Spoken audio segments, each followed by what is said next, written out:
going on, guys? This will be a really short video, just doing a quick little repair on my truck. The AC system on the truck has been giving me kind of some sporadic fits, and decided to go ahead. I'm pretty sure it's what I assumed was called a pressure switch on the system is actually a sensor. It's not a switch anymore. So in case anybody's wondering, with these PACCAR MX-13s, there is not multiple switches on this AC system. It's just one, and it's right behind the compressor.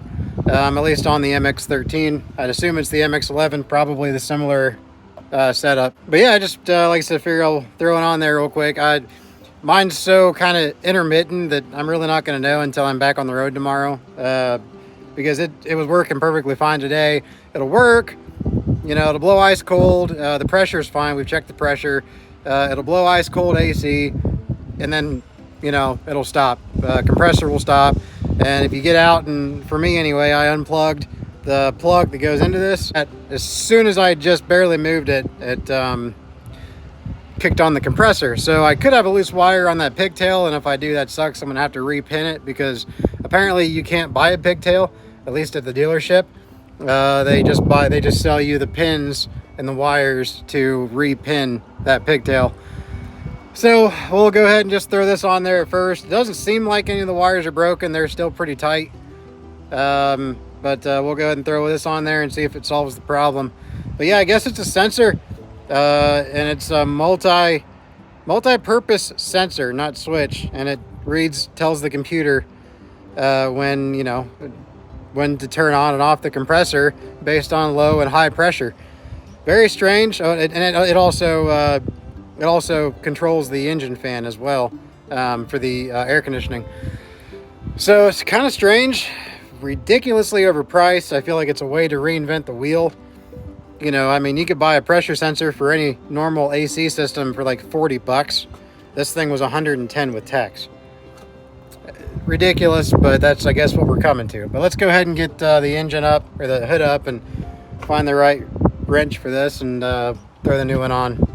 Hopefully tomorrow will be all right. It was like 102 degrees yesterday, so it was a pain without AC when it didn't work. But we'll see what we can do.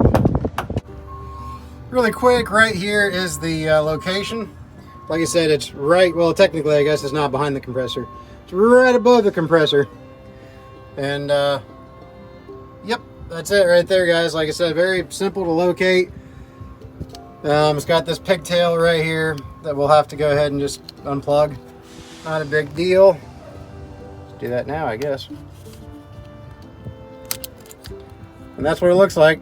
That's what the pigtail looks like. But yeah, I don't have any noticeably loose wires on there or anything like that, so hopefully it's just the switch, but whatever. We'll get her. I've already loosened it with an adjustable wrench. There is a Schrader valve in here, just like a typical pressure switch. So you don't have to worry about oh, Jesus. Well, there it goes. I'd say you don't have to worry about evacuating the system, but there went some right there. So, yep. Right here. It's the right deal here. Matches up.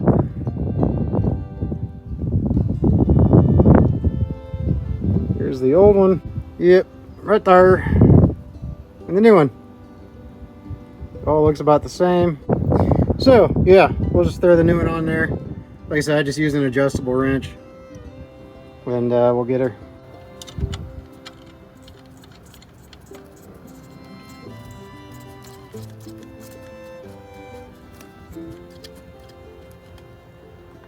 Alright.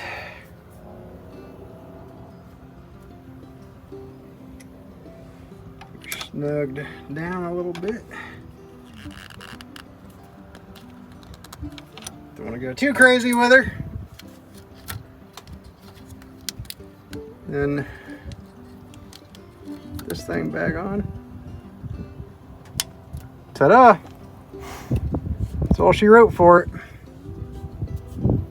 I'm not really sure why they had this zip tied to it. It's not really loose necessarily, but anyway.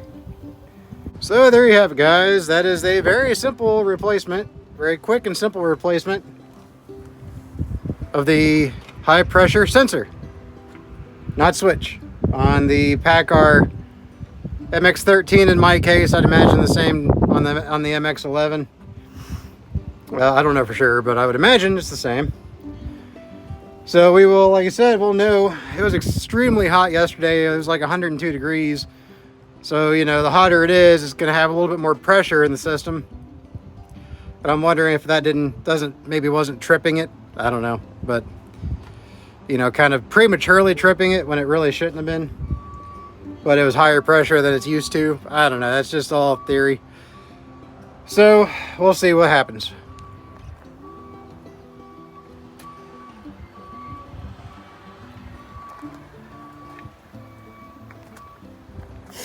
All right, guys. Anyway, I'm gonna get off here. Go home. Appreciate you all watching. I hope that helps some of you guys. Like I said, it was a short video. I got a video coming out soon with the new steering wheel. I think I've got the hub adapter. I think the new hub adapter came in today. I ordered one hub adapter, not realizing that my new steering wheel was a 5-bolt wheel, and I ordered a 3-bolt hub adapter. So I've got the new hub adapter at home, or at least it said it was delivered. So I'm gonna go check on that, and then we'll go ahead and get that that wheel on. And yeah, I'm anxious. I'm really excited to get that new wheel on. It's sharp. All right, guys. Y'all have a good one out there and stay safe, and we'll see you guys in the next video. Take care.